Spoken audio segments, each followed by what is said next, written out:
Hi friends, good morning. ಮನಸ್ಸುಗಳ ಮಧುರ YouTube ಚಾನಲ್ಗೆ ತಮಗೆಲ್ಲರಿಗೂ ಸ್ವಾಗತ. ಎಲ್ಲರೂ ಹೇಗಿದ್ದೀರಾ? ಎಲ್ಲರೂ ಚೆನ್ನಾಗಿದ್ದೀರಾ ಅಂತ ಭಾವಿಸ್ತಾ ಇದ್ದೀನಿ. ನಾನು ಕೂಡ ತುಂಬ ಚೆನ್ನಾಗಿದ್ದೀನಿ. ನೋಡಿ, ನಾನಿಲ್ಲಿ ತಲೆಗೆ ಮೆಹಂದಿ ಹಚ್ಕೊಂಡಿದ್ದೀನಿ. ಎಷ್ಟು ರೆಡ್ ಆಗೈತಲ್ರಿ ಕೈ, ತುಂಬ ಅಂದರೆ ತುಂಬಾ ರೆಡ್ ಆಗೈತಿ. ನಾನು ನಿನ್ನೆ ನೈಟು ಮೆಹಂದಿ ಕಲಿಸಿಟ್ಟಿದ್ನಿ, ಹಂಗಾಗಿ ಇಷ್ಟು ರೆಡ್ ಆಗೈತಿ. ಆಮೇಲೆ ಕೈ ಇಷ್ಟು ರೆಡ್ ಆಗೈತಿ, ಬಟ್ಟು ಕುಲ್ದ ಏನು ಇಷ್ಟೊಂದು ರೆಡ್ ಆಗೋದಿಲ್ಲ, ಸ್ವಲ್ಪನೇ ರೆಡ್ ಆಕ್ಕವ. ಹಂಗಾಗಿ ಇದು ಯಾವ ಮೆಹಂದಿ ಅಂದ್ರೆ ರಂಗೋಲಿ ಮೆಹಂದಿ ಬರ್ತಲ್ರಿ, ಅದು ರಂಗೋಲಿ ಮೆಹಂದಿ. ಆಮೇಲೆ ಮತ್ತೆ ನಾನು ಅದಕ್ಕೆ ಏನೇನೆಲ್ಲ ಮಿಕ್ಸ್ ಮಾಡಿ ಹಚ್ಕೊತೀನಿ ಅಂದ್ರೆ, ಸದ್ಯಕ್ಕೆ ನಾನು ಮತ್ತೆ ಮೆಹಂದಿ ಕಲಿಸ್ಬೇಕಾದ್ರೆ ವಿಡಿಯೋನ ಶೇರ್ ಮಾಡ್ತೀನಿ. ನೋಡಿ, ಅಲ್ಲಿ ಬಿಗ್ ಬಾಸ್ ನೋಡಕತ್ತೀನಿ. ಬಿಗ್ ಬಾಸ್ ರಾತ್ರಿನೂ ಬಿಗ್ ಬಾಸ್ ನೋಡ್ತೀನಿ, ಈಗೂ ಬಿಗ್ ಬಾಸ್ ನೋಡ್ತೀನಿ. ಬಿಗ್ ಬಾಸ್ ನೋಡೋದಂದ್ರೆ ಹುಚ್ಚುರಿ. ನಂತರ ಬಿಗ್ ಬಾಸ್ ಯಾರೆಲ್ಲ ನೋಡ್ತೀರಂತಂದು ಕಮೆಂಟ್ ಮಾಡಿರಿ. ನೈಟ್ ನೋಡಿರ್ತೀವಿ, ಮತ್ತೆ ತಿರ್ಗಾ ಬೆಳಗ್ಗೆನೂ ನೋಡ್ಬೇಕನ್ಸುತ್ತೆ. ಇವತ್ತು ಬೆಳಗ್ಗೆನ ಶಂಕರಪೊಳೆ ಮಾಡಿ ನಾಷ್ಟ ಎಲ್ಲ ಮಾಡಿ, ಆಮೇಲೆ ಸಾನಿ ಸ್ಕೂಲಿಗೆ ಹೋಗೋಳ, ಆಕಿ ನಾಷ್ಟ ಮಾಡಿ ನಾವು ನಾಷ್ಟ ಮಾಡಿಕೊಂಡು ಶಂಕರಪೊಳೆ ಮಾಡಿದ್ದು, ಸ್ವಲ್ಪ ಶಂಕರಪೊಳೆ ಮಾಡಿ ತಲೆ ಮೆಹಂದಿ ಹಚ್ಕೊಂಡಿನಿ. ಮೆಹಂದಿ ಹಚ್ಕೊಂಡು ಇವಾಗ ಬನ್ನಿ, ಇನ್ನೂ ಬಟ್ಟೆ ಅಂಗಡಿಗೆ ಹೋಗ್ಬೇಕು. ನಿಮ್ಗೆ ಶಂಕರಪೊಳೆ ಮಾಡಿ ತೋರಿಸ್ತೀನಿ ಯಾವ ರೀತಿ ಆಗ್ಯಾವಂತಂದು. ಇಲ್ಲಿ ನಮ್ಮನು ಬಟ್ಟೆ ಒಗ್ಯಾಕತ್ತಾಳ, ಬಿಗ್ ಬಾಸ್ ನೋಡ್ಕೊಂತ ಬಟ್ಟೆ ಒಗ್ಯಾಕತ್ತಾಳ. ಆಕಿಗಂತರೂ ಧಾರಾವಾಹಿ ಹುಚ್ಚು ಸಿಕ್ಕಾಪಟ್ಟೆ ಹುಚ್ಚರಿ, ಹಂಗಾಗಿ ಧಾರಾವಾಹಿ ಹಚ್ಚು ಅಂತಂದು ಹೇಳಾಕತ್ತಿದ್ಲಿ. ಇಲ್ಲ ಬಿಗ್ ಬಾಸ್ ನೋಡು ಅಂತಂದು. ಆಕಿ ರಾತ್ರಿನೂ ಧಾರಾವಾಹಿ ನೋಡ್ತಾಳೆ, ಆಮೇಲೆ ಮಧ್ಯಾಹ್ನ ಎಲ್ಲನೂ ಧಾರಾವಾಹಿ ನೋಡ್ತಾಳೆ. ಬರೀ ಧಾರಾವಾಹಿ ಟಿ ವಿ ಒಂದು ಬಿಟ್ಟರೆ ಏನು ಬೇಡ್ರಿ ಆಕಿಗೆ. ನೋಡ್ರಿ, ಇಷ್ಟು ಶಂಕರಪೊಳೆ ಮಾಡೀವಿ ಮುಂಜಾನೆ. ಇವಾಗ ಟೈಮ್ ಬಂದು 10 ಗಂಟೆ ಆಗೈತಿ. ಅಷ್ಟು ಜಲ್ದಿನ ಎಲ್ಲ ಕೆಲಸ ಮಾಡೀವಿ. ನೋಡಿ, ಎಷ್ಟೊಂದು ಮಾಡೀವಿ. ದೀಪಾವಳಿ ಹಬ್ಬಕ್ಕಲ್ರಿ, ಹಂಗಾಗಿ ದೀಪಾವಳಿ ಹಬ್ಬಕ್ಕೆ ಶಂಕರಪೊಳೆ ಮಾಡೀವಿ. ಮೊನ್ನೆ ಚಕ್ಲಿ ಮಾಡಿದ್ವಿ, ಆಮೇಲೆ ಕರ್ಜಿಕಾಯಿ ಮಾಡಿದ್ವಿ. ಅದಾದಮೇಲೆ ಇವತ್ತು ಶಂಕರಪೊಳೆ ಮಾಡೀವಿ. ಇನ್ನೊಂದು ಸ್ವೀಟು ಏನಾದರೂ ಹೊರಗಡೆ ತರಿಸಿದ್ರಾಯ್ತಂತಂದು ಬಿಟ್ವಿ. ಯಾಕಂದ್ರೆ ಇವಾಗ ಇನ್ನೂ 2 ದಿನ ಇರಬೇಕು ಅಂದ್ಕೊಂಡ್ವಿ, ಬಟ್ಟು ಸಡನ್ನಾಗಿ ನಮ್ಮ ಅತ್ತೆ ಇಲ್ಲ ಬರ್ರಿ ಮನೆ ಎಲ್ಲ ಸಾರಿಸ್ಬೇಕಂತಂದ್ರು. ಹಂಗಾಗಿ ಇವಾಗ ಮಾಡೋಕ್ಕಾಗಲ್ಲ. ನಾವು ಇವತ್ತೇ ಊರಿಗೆ ಹೋಗ್ತಾಯಿದ್ವಿ. ಹಂಗಾಗಿ ಸರಿ, ಇವತ್ತು ಹೋಗಲ್ಲ, ನಾಳೆ ಊರಿಗೆ ಹೋಗ್ತೀವಿ. ಅಷ್ಟು ನೋಡ್ರಿ, ನನ್ನ ಕೈ ಎಷ್ಟು ರೆಡ್ಡಾಗಿ, ಇದೇ ಥರನ ಕೂಲ್ದು ಏನಾದರೂ ರೆಡ್ ಆದ್ರೆ ಚೆನ್ನಾಗಿ ಕಾಣಿಸುತ್ತೆ, ಬಟ್ಟು ರೆಡ್ಡು ಆಗೋದಿಲ್ಲ. ಕೈ ಮಾತ್ರ ಸಿಕ್ಕಾಪಟ್ಟೆ ಅಂದರೆ ಸಿಕ್ಕಾಪಟ್ಟೆ ರೆಡ್ ಆಗುತ್ತೆ. ಆಮೇಲೆ ನುಪ್ಪೂರು ಮೆಹಂದಿ ಬರ್ತಲ್ರಿ, ಅದು ಇಷ್ಟೊಂದು ರೆಡ್ ಆಗೋದಿಲ್ಲ, ಬಟ್ಟು ಕುಲ್ದಕ್ಕೂ ಅಷ್ಟು ರೆಡ್ ಆಗಲ್ಲ ಇದು. ಬಟ್ಟು ಈ ಮೆಹಂದಿ ಹಚ್ಕೊಂಡಿಂದ ಏನಿಲ್ಲದೂ ಮಿನಿಮಮ್ ಒಂದು 6 ತಿಂಗಳಾದರೂ ಕೂಲ್ದ ರೆಡ್ ಆಗಿರ್ತಾವಲ್ರಿ, ಅದೆಲ್ಲ ಹೋಗೋದಿಲ್ಲ. ಆಮೇಲೆ ಇವು ನುಪ್ಪೂರು ಮೆಹಂದಿ ಇವೆಲ್ಲ ಹಚ್ಕೊಂಡಾಗ ಜಳಕ ಮಾಡಿದಾಗೆಲ್ಲ ಹೋಗ್ತಾವ.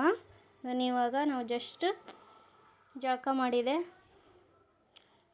ಮಾಡಿ ಇವಾಗ ದೀಪಾವಳಿ ಹಬ್ಬಕ್ಕೆ ಬಟ್ಟೆ ಶಾಪಿಂಗ್ ಹೊಂಟಿವಿ. ಹಂಗಾಗಿ ಜಲ್ದಿನ ಜಳಕ ಮಾಡಿದ್ನೇ, ಹಚ್ಕೊಂಡು 1 ಅವರ್ ಅಷ್ಟೇ ಬಿಟ್ಟಿರ್ತೀನಿ. ನಮ್ಮ ಮನೆಯವರು ಲೇಟಾಗಿ ಬರ್ತೀನಿ ಅಂತ ಹೇಳಿದರು, ಹಂಗಾಗಿ ಅವರು ಜಲ್ದಿ ಬಂದುಬಿಟ್ರು. ಹಂಗಾಗಿ ಜಲ್ದಿನ ಸ್ನಾನ ಮಾಡಿದೆ, ಪರವಾಗಿಲ್ಲ. ಬಟ್ಟು ಆಲ್ಮೋಸ್ಟು ರೆಡ್ ಆಗ್ಯಾವ. ಇವಾಗೇನು ಕಾಣಿಸೋದಿಲ್ರಿ, ಅದು ಜಸ್ಟ್ ಮಾತ್ರ ಲೈಟಾಗಿ ಕಾಣಿಸ್ತೈತಿ. ಬಟ್ಟು ಬಿಸಿಲಿಗೆ ಹೋದ್ರೆ ಆಮೇಲೆ ಲೈಟಿನ ಬೆಳಕಿಗೆ ಸಿಕ್ಕಾಪಟ್ಟೆ ಅಂದರೆ ಸಿಕ್ಕಾಪಟ್ಟೆ ರೆಡ್ ಕಾಣಿಸ್ತಾವ, ಅಷ್ಟೊಂದು ಇದು ಆಗೋದಿಲ್ರಿ. ಬನ್ನಿ ಇವಾಗ ಇದು ನೋಡಮ್ಮ. ನಾನಿಲ್ಲಿ ನಾಲಿಗೆ ಈ ಥರ ಗುಳ್ಳೆಗೆ ತಂದನಲ್ರಿ, ಅದು ನಾಲ್ಗಿನ ನಾವು ನಿನ್ನೆ ನೈಟು ತೋರಿಸ್ಕೊಂಬರಕ್ಕೆ ಹೋದ್ವಿ. ಜಾಸ್ತಿನ ನೋವಾಗಕತ್ತಿತ್ತದು, ತೋರಿಸ್ಕೊಂಬರಕ್ಕೆ ಹೋದ್ವಿ. ಬಟ್ ತೋರಿಸ್ಕೊಂಬರಕ್ಕೆ ಹೋದ್ರೆ ಅವರು ಇಲ್ಲ ಸರ್ಜರಿ ಮಾಡ್ಬೇಕಂತಂದ್ರು. ಅದು ಒಂಥರ ಭಯ ಆಗಿ ಸುಮ್ಮನೆ ಬ್ಯಾಡ ಬಿಡಪ್ಪ, ತಾನೇ ಇದಾಗುತ್ತಲ್ಲ ಅಂತಂದು ಬನ್ನಿ ಇವಾಗ ನಾನು ನಮ್ಮ ಮನೆಯವರು ಮೂವರು ಬಟ್ಟೆ ಶಾಪಿಂಗ್ ಹೊಂಟಿವಿ. ದೀಪಾವಳಿ ಹಬ್ಬಕ್ಕೆ ಬಟ್ಟೆ ಶಾಪಿಂಗ್ ಮಾಡಬೇಕಲ್ರಿ, ಹಂಗಾಗಿ ಮೊನ್ನೆ ನಮಗೆ ದಸರಾಕ್ಕೆಲ್ಲ ಬಟ್ಟೆ ಶಾಪಿಂಗ್ ಮಾಡಿದ್ವಿ. ಬಟ್ಟು ಈ ಸರಿ ದೀಪಾವಳಿಗೇನು ಬೇಡ ತೊಗೊಳೋದು ಅಂದ್ಕೊಂಡಿದ್ವಿ.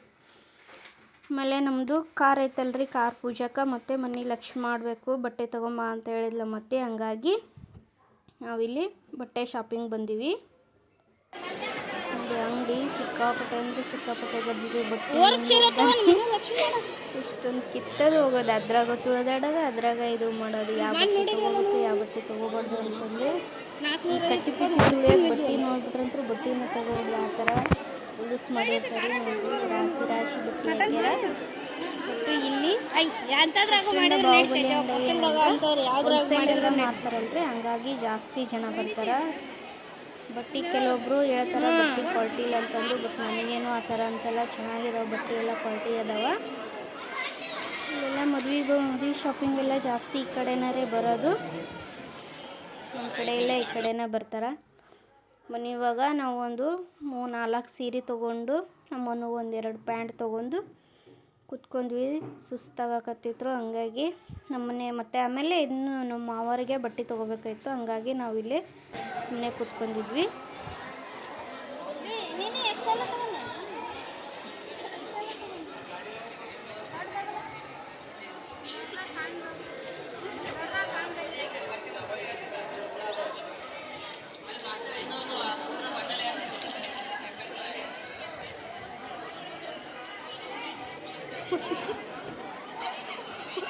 ಕೊಟ್ಟಿಗಿದ್ದೆ ಮೂಲೆ ಕುದುರ್ಸ್ಬಿಟ್ರು.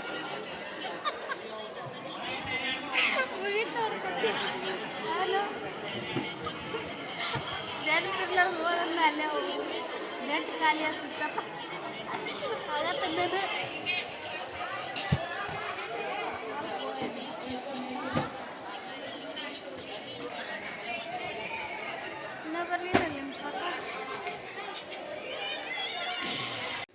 ನಮ್ಮ ಮನೆಯವರು ನಮ್ಮನ್ನು ಬಿಟ್ಟು ನೀವೆಲ್ಲ ಸಾರಿ ಎಲ್ಲ ತೊಗೊಂಡಿಂದ ಫೋನ್ ಹಚ್ಚಿರಿ, ನಾ ತಿರ್ಗಾ ಬರ್ತೀನಿ ಅಂತ ಹೋಗಿದ್ರು. ಯಾಕಂದರೆ ಆಫೀಸ್ ಕೆಲಸ ಐತಲ್ರಿ, ಹಂಗಾಗಿ ಆಫೀಸ್ ಕೆಲ್ಸಕ್ಕೆ ಹೋಗಿದ್ರು ಅವರು.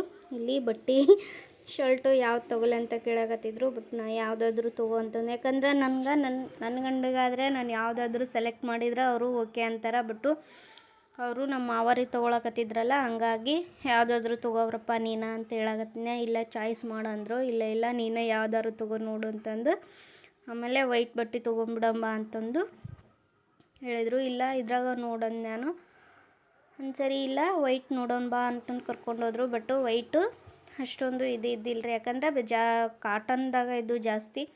ನಮ್ಮ ಮಾಮರೇನು ಜಾಸ್ತಿ ಕಾಟನ್ ನೋಡೋದಿಲ್ಲ, ಹಂಗಾಗಿ ಕಾಟನ್ ಏನು ತರಲಿಲ್ಲ. ಬಟ್ಟೆ ಎಲ್ಲ ತೊಗೊಂಡು ಬಂದು ನಾವು ಬರತ್ಲೇ ನಮ್ಮ ಸಾನ್ವಿ ಸ್ಕೂಲಿಂದ ಬಂದಳು. ಗೋಬಿ ತಂದಿದ್ವಿ ರೀ. ಹಸುವಾಗಿಬಿಟ್ಟಿತ್ತು. ಮಧ್ಯಾಹ್ನ ಊಟ ಮಾಡಿದ್ದಿಲ್ಲ, ಹಂಗಾಗಿ ಹಸುವಾಗಿತ್ತು. ಬಿಟ್ಟು ಅಲ್ಲೇ ಏನಾದರೂ ತಿನ್ಕೊಂಬರೋಣ ಅಂದ್ಕೊಂಡು ಹೋಟೆಲ್ಗೆ ಹೋದ್ವಿ. ಇಲ್ಲಿ ಇರೋದು ಹೋಟೆಲು ಒಂದೇ ಹೋಟೆಲು, ಸಿಕ್ಕಾಪಟ್ಟೆ ಅಂದರೆ ಅದೇ ಒಂದು ಸಿಕ್ಕಾಪಟ್ಟೆ ಗದ್ಲಿತ್ತು. ಯಾಕಂದರೆ ಅಲ್ಲಿ ಫುಡ್ ಎಲ್ಲ ಚೆನ್ನಾಗಿ ಕೊಡ್ತಾರೆ ಅದು ಒಂದು ಹೋಟೆಲ್ದಾಗ. ಮತ್ತು ಆ ಕಡೆ ಎಲ್ಲ ರೈಸು ಅದೆಲ್ಲ ಕೊಡ್ತಾರೆ, ಏನು ಚೆನ್ನಾಗಿರೋದಿಲ್ಲ. ನಾವಿಲ್ಲಿ ಬೆಳಗ್ಗೆ ಟೊಮೊಟೊ ಮಾಡಿದ್ವಿ, ಟೊಮೊಟೊ ಬಾತು ಮತ್ತು ಇದನ್ನು ತಿಂದ್ವಿ. ಮೊನ್ನೆ ನಾನು ಆನ್ಲೈನ್ ಇದ್ರಾಗ ಮೀಶೋದೊಳಗೆ ಒಂದಿಷ್ಟು ದೀಪ ತರಿಸಿದ್ದೆ ರೀ. ಇದು ಮೇಣಬತ್ತಿ ದೀಪ ಬರ್ತಲ್ಲ, ಆ ಥರ ಮೇಣಬತ್ತಿ ದೀಪ ತರಿಸೀನಿ. ಆಮೇಲೆ ನೀರು ಹಚ್ಚಿ ದೀಪ ಹಚ್ಚೋಗತ್ತಲ್ರಿ, ಅವನ್ನ ತರಿಸ್ಬೇಕಂದ್ರೆ ಇದಾಗಿಲ್ಲ. ಹಂಗಾಗಿ ಊರಾಗ ಎಂದು ಶೆಕೆ ಕಮ್ಮಿ ಆಗುತ್ತೆ ಅನ್ನೋದು ಗೊತ್ತ್ರಿ. ನೋಡಿ ಎಷ್ಟು ಚೆನ್ನಾಗಿ ಬಂದವಲ್ಲ, ಒಂದು ದಿನಕ್ಕಾದ್ರೆ ಸರಿ ಹೋಗ್ತಾವ. ಹಂಗಾಗಿ ನಾನು ಒಂದು ದೀಪ ತರಿಸೀನಿ. ಇವು ದೀಪ ಬಂದು 40 ಪೀಸ್ ಅದಾವ್ರಿ. 40 ಪೀಸಿಗೆ 120 ರೂಪಾಯಿ ಕೊಟ್ಟೀನಿ. ಕಮ್ಮಿ ಇದ್ವಲ್ಲ, ಹಂಗಾಗಿ ಈಗ ದೀಪಾವಳಿ ಆಫರ್ ನಡೆಯಕತ್ತೈತಲ್ಲ, ಹಂಗಾಗಿ ಸಸ್ತ ಬಿದ್ದವ.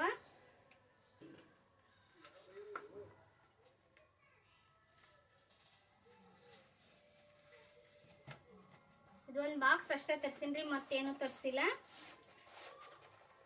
ಇವಾಗ ಟೈಮ್ ಆಗೈತಿ, ಬಡ ಬಟ್ಟೆ ಪ್ಯಾಕಿಂಗ್ ಮಾಡಿ. ಮೊದಲು ನಮ್ಮ ಮನೆಯವರು ಆಫೀಸ್ಗೆ ಹೋಗ್ಯಾರ, ಅವಳೆ ಬರತ್ಲೆ ಬಟ್ಟೆ ಎಲ್ಲ ಪ್ಯಾಕಿಂಗ್ ಮಾಡಂತಂದು ಹೇಳೋಗ್ಯಾರ. ಇಲ್ಲೊಂದಿಷ್ಟು ಕಾಣಿಸ್ತಿದೆ ಅಂತೀನಿ. ಇಲ್ಲೊಂದು 3 ಸಾರಿ ಇಟ್ಕೊಂಡಿನಿ. ಯಾಕಂದ್ರೆ ಎಂದು ಹಾಕ್ಕೊಂತೀನೋ ಗೊತ್ತಿಲ್ಲ, ಒಂದು 3 ಸಾರಿ ಇಟ್ಕೊಂಡಿನಿ. ಬನ್ನಿ ಇವಾಗ ನೆಕ್ಸ್ಟು ಬಡ ಬಟ್ಟೆ ಪ್ಯಾಕ್ ಮಾಡೋಣ. ಬಟ್ಟೆ ಮ್ಯಾಲೆ ಇದಾವ್ರಿ, ಬಟ್ಟೆ ತಗೊಂತೀನಿ.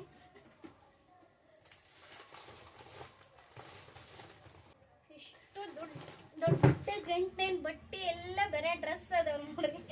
ಇಷ್ಟು ಡ್ರೆಸ್ ನಾನು ಒಬ್ಬೇಕಿವ. ನಮ್ಮ ಸಾನ್ವಿ ಇಲ್ಲ, ನಮ್ಮ ಸಾನ್ವಿ ಮತ್ತೆ ಬೇರೆ ಅದಾವ. ನಾನು ಒಬ್ಬೇಕಿಯ ಇಷ್ಟು ಬಟ್ಟೆ. ಮುನ್ನೆಯರಂತರೂ ಬೈತಿರ್ತಾರೆ, ಬರೇ ಬಟ್ಟಿನ ಅಂತೀಯಲ್ಲ, ಬಟ್ಟಿನ ಸಂಪಾದನೆ ಮಾಡ್ಬಿಟ್ಟು ನೀನು ಮತ್ತೇನು ಸಂಪಾದನೆ ಮಾಡಿಲ್ಲ ಅಂತ ಬೈತಿರ್ತಾರ.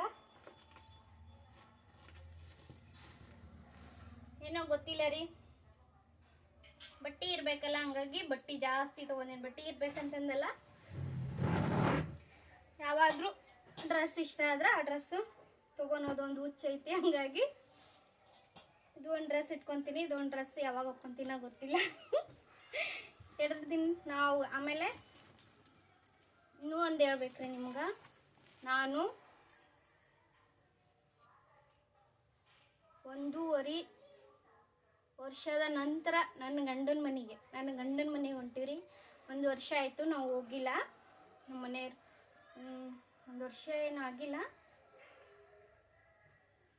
ಹತ್ತತ್ರ ಬಂದು 1 ವರ್ಷನ ಆಗಕ್ಕೆ ಬಂತ್ರಿ. 1 ವರ್ಷ ನಾವು ನಮ್ಮ ಗಂಡನ ಮನೆಗೆ ಹೋಗಿಲ್ಲ. ಭಾಳ ದಿನ ಮೇಲೆ ನಾವು ನಮ್ಮ ಗಂಡನ ಮನೆಗೆ ಹೊಂಟಿವಿ. ಅದು ಹೋಗಿದ್ದಿಲ್ಲ. ಇವಾಗ ಕಾರ್ ಪೂಜೆ ಮಾಡಬೇಕಲ್ಲ ಹೊಸ್ದಾಗಿ, ಇವಾಗ ಕಾರ್ ತೊಗೊಂಡ್ವಿ ಅಂದ್ರೆ ಹೋದ ವರ್ಷನ ದೀಪಾವಳಿ ತೊಗೊಂಡು ಪೂಜೆ ಮಾಡ್ಬೇಕು ಅನ್ಕೊಂಡಿದ್ವಿ. ಬಟ್ ನಮ್ಗೆ ಕಾರು ಆ ಟೈಮ್ನಾಗ ಸಿಗಲಿಲ್ಲ. ಹಂಗಾಗಿ ಈ ವರ್ಷರ ಪೂಜೆ ಮಾಡಿದ್ರೆ ಆಯ್ತು ಅಂತಂದು ಹಂಗಾಗಿ ಊರಿಗೆ ಹೊಂಟಿವಿ. ಇಲ್ಲೇ ಮಾಡ್ಬೇಕಂದ್ವಿ. ಮತ್ತು ಇಲ್ಲಿ ಮಾಡಿದ್ರೆ ಯಾಕೋ ಸರಿ ಅನ್ನಿಸ್ತಿಲ್ಲ. ನಮ್ಮ ಮನೆಯವರೆಲ್ಲ ಹೇಳಿದ್ರು ಬಿಡಿ ಇಲ್ಲೇ ಮಾಡಿದ್ರೆ ಆಯ್ತು ಅಂತಂದು. ಬಟ್ಟು ನಾನು ಬೇಡ, ಊರಿಗೆ ಹೋಗಿ ಮಾಡೋಣ, ಅಲ್ಲೇ ಊರಾಗ ಮನೆ ಲಕ್ಷ್ಮಿ ಮಾಡಿ ಆಮೇಲೆ ಗಾಡಿಗೆ ಪೂಜೆ ಮಾಡಿದ್ರೆ ಆಯಿತು, ಊರಿಗೆ ಹೋಗೋಣ ಅಂತಂದು ಇವಾಗ ಊರಿಗೆ ಹೊಂಟ್ವಿ. ಮನೆ ಎಲ್ಲ ಬಟ್ಟೆ ಎಲ್ಲ ಪ್ಯಾಕಿಂಗ್ ಮಾಡಿ ಮತ್ತೆ ನಾನು ಜರ್ನಿ ಕಂಟಿನ್ಯೂ ಮಾಡ್ತೀವಲ್ರಿ, ಅವಾಗ ವಿಡಿಯೋ ಕಂಟಿನ್ಯೂ ಮಾಡ್ತೀನಿ. ಆಮೇಲೆ ಬಟ್ಟೆ ಅಂಗಡಿಗೆ ಬಂದು ಸ್ವಲ್ಪ ಗೋಬಿ ತಿಂದು ಊಟ ಎಲ್ಲ ಮಾಡಿವಿ. ಟೈಮ್ 5:30 ಆಗೈತ್ರಿ. 5:30 ಆದರೂ ಇಲ್ಲಿ ಬಿಸಿಲು ತಪ್ಪಂತು, ಶೆಕೆ ಅನ್ಸಾಗತ್ತೈತಿ. ಬನ್ನಿ ಇವಾಗ ಬಡ ಬಟ್ಟೆ ಪ್ಯಾಕಿಂಗ್ ಮಾಡಬೇಕು. ಬಟ್ಟೆ ಎಲ್ಲ ಪ್ಯಾಕಿಂಗ್ ಮಾಡಿ ಮತ್ತೆ ವಿಡಿಯೋ ಕಂಟಿನ್ಯೂ ಮಾಡ್ತೀನಿ ನಾನು.